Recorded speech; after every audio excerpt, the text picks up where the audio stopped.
Salam, hər vaxtınız xeyir olsun. Dost evində xoş gördük sizləri. Sizlər Dövlət Tibbi Sosial Ekspertizə və Reabilitasiya Agentliyinin fəaliyyət istiqamətlərindən bəhs edən Dayaq nöqtəsi verilişinə baxırsınız. Bu dəfəki verilişimizdə mövzumuz 50 olan şəxslərin reabilitasiya xidmətlərindən bəhs edəcəyik və bu dəfəki verilişimizdə dəvət etdiyimiz qonağı sizə təqdim edən qonağımız Dövlət Tibbi Sosial Ekspertizə və Reabilitasiya Agentliyinin Keyfiyyətə Nəzarət Şöbəsinin müdiri Nicat Abbas bəylidir. Nicat bəy, xoş gördük sizi verilişimizdə. Salam, hər vaxtınız xeyir olsun. Nicat müəllim, 50 olan şəxslərin reabilitasiya xidmətlərində əl çatanlığının artırılması istiqamətində agentlik tərəfindən hansı işlər görülür və bundan bağlı istəyirəm ilk sualımızı cavablandırasınız, buyurun. Qeyd edim ki, agentliyimizin əsas fəaliyyət istiqamətlərindən biri də 50 olan şəxslərin reabilitasiya xidmətlərinə əl çatanlığının artırılmasıdır ki, bu istiqamətdə geniş işlər görülməkdədir. Nümunə olaraq ötən dövr ərzində yeni istifadəyə verilmiş bölgələrdə xüsusilə reabilitasiya məsələlərindən bəhs eləmək istəyirəm. Bunlar sırası ilə Qəbələ Uşaq Reabilitasiya Mərkəzi, eyni zamanda Şəmkir Uşaq Reabilitasiya Mərkəzləridir ki, yeni istifadəyə verilmişdir və bu mərkəzlər hər ikisi 25 çarpayılıq olmaqla həmən regionlar üzrə 50 olan uşaqların reabilitasiya xidmətlərinə əl çatanlığını artırılmasına yönəlib. Eyni zamanda Bərdə Regional Dost Mərkəzində açılan Rehab Point ambulator reabilitasiya məntəqəsini nümunə vermək istəyirəm ki, həmən mərkəzdə həmən region üzrə əlilliyi olan vətəndaşların reabilitasiya xidmətlərindən faydalanmasına, eyni zamanda hazır reabilitasiya vasitələri ilə təminatında mühüm rolu var.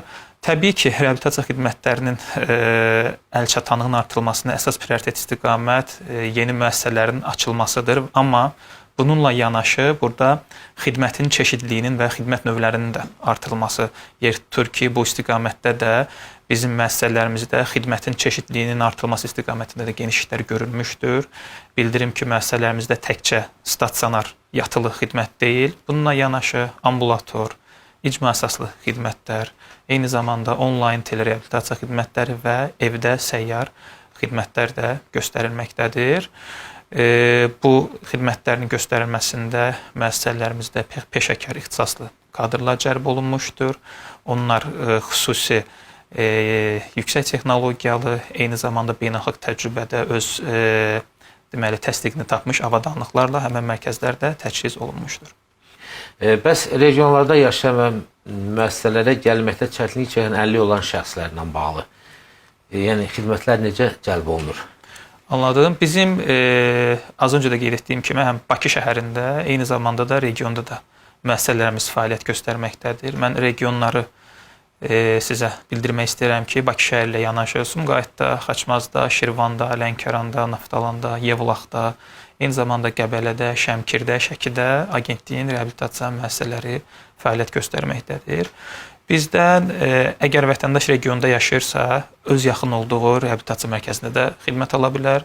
Eyni zamanda elektron rezervasiya sisteminə uyğun olaraq, məsələn, nümunə olaraq vətəndaş Şəki şəhərində yaşayır, Bakı şəhərində yerləşən Şağan reabilitasiya pansionatında da rezervasiya formalaşdırıb, gəlib xidmətlərdən faydalana bilər. Yəni, burada heç bir limit yoxdur. Vətəndaş öz istədiyinə uyğun, arzu olunan tarixə gəlib reabilitasiya xidmətlərindən faydalana bilər. Sadəcə biz tövsiyə olaraq onlara bildiririk ki, əgər vətəndaşın öz regionunda reabilitasiya müəssisəsi varsa, orada yaxınlaşıb, eyni qaydada həm stasionar, həm ambulator, həm də digər icma əsaslı xidmətlərdən faydalana bilər. Bunun üçün vətəndaş ilk öncə ərazi üzrə tibbi sosial ekspert komissiyasına yaxınlaşmalıdır. Tək şəxsiyyət vəsiqəsini təqdim etməklə vətəndaş elektron rezervasiya sisteminə uyğun olaraq bizim müəssisələrə rezervasiya formalaşdırılır. Həmən rezervasiya formalaşdırılan zaman vətəndaşın telefon nömrəsinə təsdiq gəlir. Yəni, filan tarixdə sən artıq həmən müəssisəyə yaxınlaşmalısan. Eyni zamanda ona elektron çap sənəd təqdim olunur. Bu elektron çap sənəddə müəssisəyə yaxınlaşmalı olduğu tarix, müəssisəyə gələrkən özü ilə gətirməli olduğu sənədlər, eyni zamanda müəssisə daxili qaydalar barədə vətəndaşa əlavə məlumatlar verilir. Eyni zamanda məlumatlığın da daha çox artırılması məqsədinə ola bilər vətəndaşın rezervasiyası var, unutmuş ola bilər, yadından çıxmış ola bilər. Həmən rezervasiya məlumatları reabilitasiya alt sistemində deməli, bunlar görünür. Müəssisələrdə qeydiyyatçılar tərəfindən həmən vətəndaşlarla bir daha əlaqə saxlanılır və rezervasiya artıq onlarla bir daha yerində təsdiqlənir ki, bu tarixə sizin rezervasiyanız var, biz sizi gözləyirik və həmin tarixdə də vətəndaş yaxınlaşır və xidmətlərdən faydalanmağa başlayır.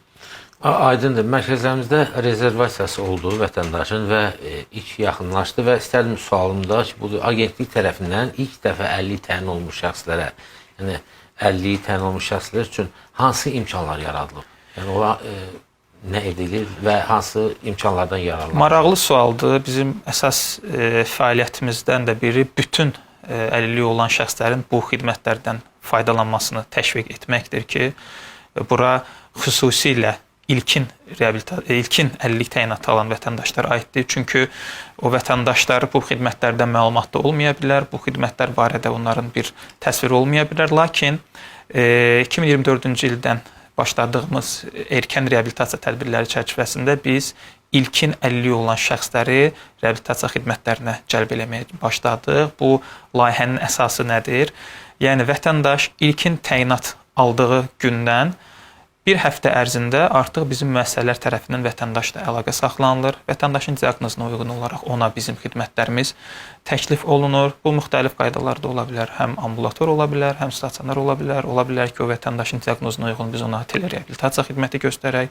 Eyni zamanda evində onu ziyarət edib səyyar xidmətdən faydalanmasına dəstək olaq. Yəni vətəndaş ilkin əlillik təyinatı aldığı kimi biz o siyahıları götürürük, reabilitasiya mərkəzlərimizdən paylaşırıq və o siyahı ərazi üzrə bölünərək reabilitasiya mərkəzimizin qeydiyyatçıları tərəfindən vətəndaşlarla əlaqə saxlanılır, xidmətlərimiz barədə məlumat verilir və onların reabilitasiya xidmətlərinə əlçatanlığı artırılması istiqamətində işlər görülür. Aydındır Nicat müəllim, bu xidmətləri sadaladınız mərkəzlərimizdə və istərdim ki, vətəndaşlarımızın məmnunluğun artırılması istiqamətlərində hansı işlər görürsünüz? Yəni bu xidmətləri aldılar, evə döndülər və bunlarda bu məmnunluq hisslərinin artırılması.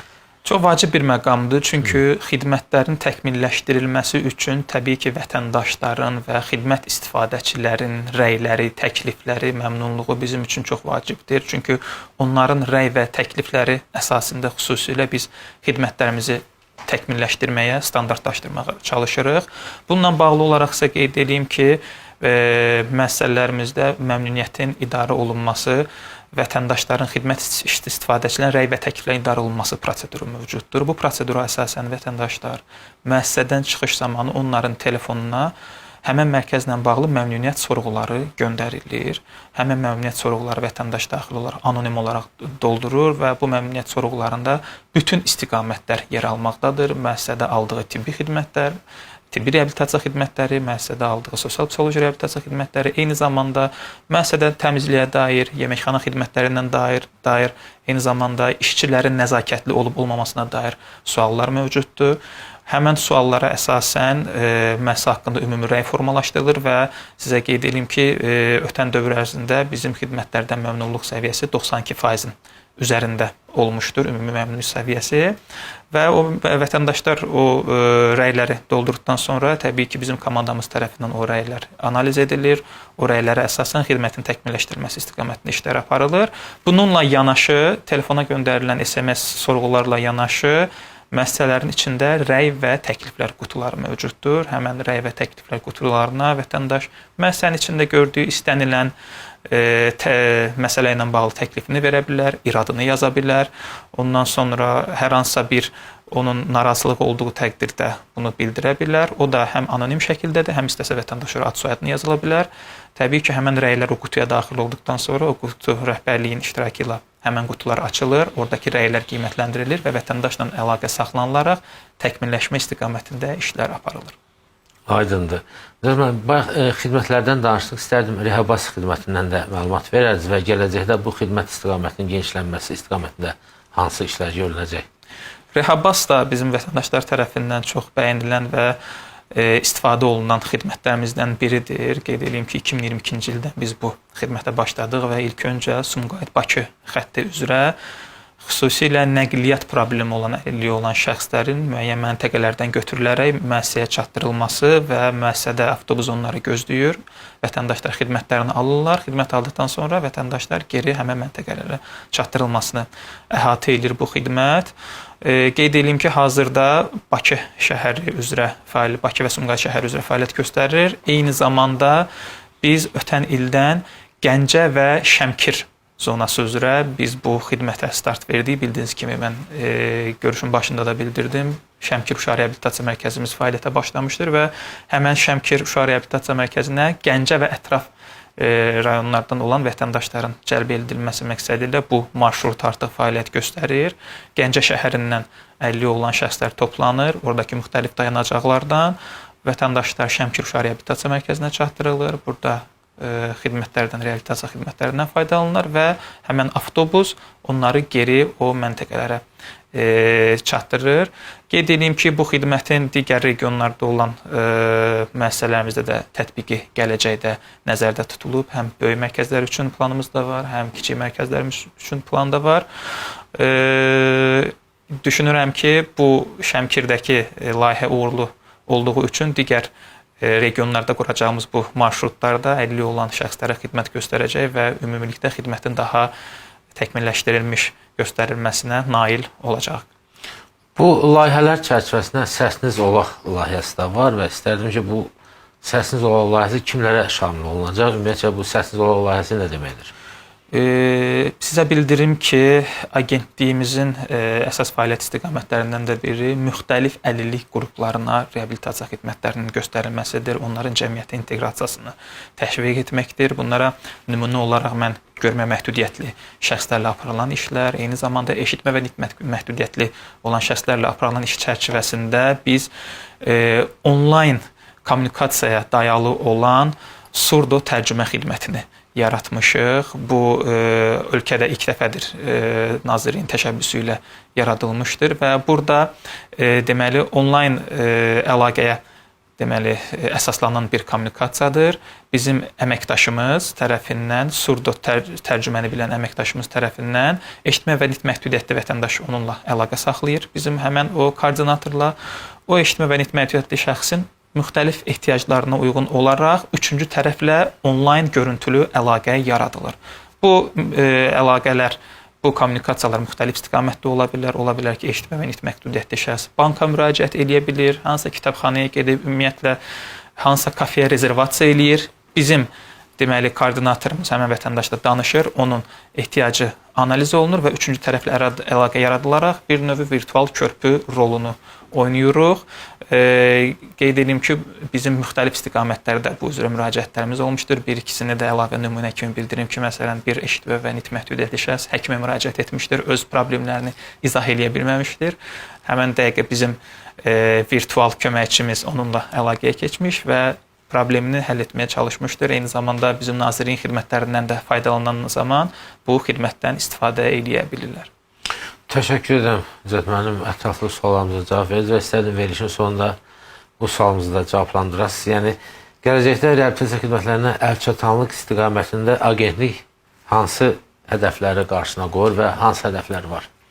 Əsas hədəfimiz mütəmadi olaraq beynəlxalq təcrübələrin araşdırılması, ən yaxşı metodologiyanın, ən yaxşı metodların agentliyə tabi reabilitasiya müəssisələrində tətbiqindən ibarətdir ki, bu həm xidmət effektivliyinə öz təsirini göstərəcəkdir. Eyni zamanda əlçatanlığın artırılmasına biz nail olacaqdır ki, mən yeni layihələrimizdən, cari ildən tətbiq olunan layihələrimizdən bəhs eləmək istəyirəm ki, bu layihələrdən biri də reha transfer layihəsidir. Bu layihənin əsası nədir? Yenə nəqliyyat problemi olan, lakin reabilitasiya müəssisəmizdə stasionariyyatlı xidmətə uyğun olan 50 olan şəxslərlə biz əlaqə saxlayırıq, onların məlumatlarını əldə edirik, evdə həmən vətəndaşın dəyərləndirilməsi aparılır. Əgər o bizim reabilitasiya mərkəzimizdə stasionariyyatlı xidmətə uyğundursa, onu biz evindən xüsusi avtomobilimiz vasitəsilə götürürük və reabilitasiya müəssisəmizdə 14 günlük stasionar reabilitasiya xidmətinə cəlb edirik. Bu xidmətimiz də səyyar xidmətlə eyni düşünülə bilər, amma səyyar xidmətdə belədir ki, biz müəssisədən vətəndaşın evinə gedirik, amma reha transferdə belədir ki, biz artıq onu evindən götürüb müəssisədə xidmətlərimizdən faydalanmasına çalışırıq və müəssisədə olduğunda o bizim üçün daha rahat olur, eyni zamanda orada kompleks yanaşma tətbiq oluna bilir. Bildiyiniz kimi qəbulda bizdə multidisiplinar komanda iştirak eləyir. Onun sırf diaqnozuna uyğun deyil, eyni zamanda cəmiyyətinə inteqrasiyasına, cəmiyyətdə aktiv inteqrasiyasına yönəlik də tədbirlər burada yer alır. Həmən multidisiplinar komandada həkim, mütəxəssislər, psixoloqlar iştirak edərək vətəndaşa fərdi reabilitasiya proqramı. Yəni komanda şəklində. Bəli, komanda təşkil olunacaq. şəklində, yəni müəssisəmizdə olması bizim üçün daha arzu olunandı. Ondan sonra vətəndaş uğurla reabilitasiya prosesini davam etdirdikdən sonra biz ondan əlaqəmizi kəsmirik əlbəttə. O bizim ambulator xidmətlərimizə cəlb olunur, eyni zamanda icma əsaslı müxtəlif tədbirlərimiz olur. Həmçinin evdə reabilitasiyanın davam etdirilməsi üçün biz ona xüsusi həkimlərimiz tərəfindən ona xüsusi tövsiyələr verilir. Həm evdə reabilitasiya, həm sağlam həyat tərzinin təşviqi üçün və yenidən bizim bilirsiniz mərkəzlərimizdə müxtəlif mədəni kütləvi tədbirlərimiz olur. Həmin mədəni kütləvi tədbirlərə əlilliyi olan şəxslərimizi dəvət edirik və tam şəkildə, kompleks şəkildə onun cəmiyyətə inteqrasiyasına çalışırıq. Bu istiqamətdə layihələrimizin təbii ki, davam elətdirəcəyik. Hazırda da gedən ipoterapiya xidmətindən mən sizə nəzərinizə çatdırmaq istəyirəm ki, bizim atçılıq mərkəzinə aparırıq. Öz əlilliyi olan şəxslərimizi, reabilitasiya mərkəzində xidmət alan əlilliyi olan şəxsləri, onlar orada at üzərində hərəkət edərək onların fiziki aktivliyinə dəstək olur. Eyni zamanda onların emosional vəziyyətinin də yaxşılaşmasına gətirib çıxardırır. Bu layihələrin davamlı olaraq tətbiqi, eyni zamanda reha transfer, səyyar xidmətlərimizin daha çox genişləndirilməsi nəzərdə tutulub və daha əlçatan, daha effektiv və daha keyfiyyətli reabilitasiya xidmətləri verməyə çalışacaq. Əsas hədəflərimiz bunlardır. Bu istiqamətdə uğurlar arzu edirəmsə, bizim suallarımızı ətraflı cavablandırdınız. Təşəkkürümü bildirirəm və xatırladıram ki, verilişimiz sona çatmaq üzrədir. Hörmətli tamaşaçılar, bu dəfəki verilişimizin qonağı Dövlət Tibbi Sosial Ekspertiya və Reabilitasiya Agentliyinin Keyfiyyətə Nəzarət Şöbəsinin müdiri Nicat Abbasbəyli idi. Siz Dövlət Tibbi Sosial Ekspertiya və Reabilitasiya Agentliyinin fəaliyyət istiqamətlərindən bəhs edən Dayaq nöqtəsi verilişinə baxırdınız. Sağ olun.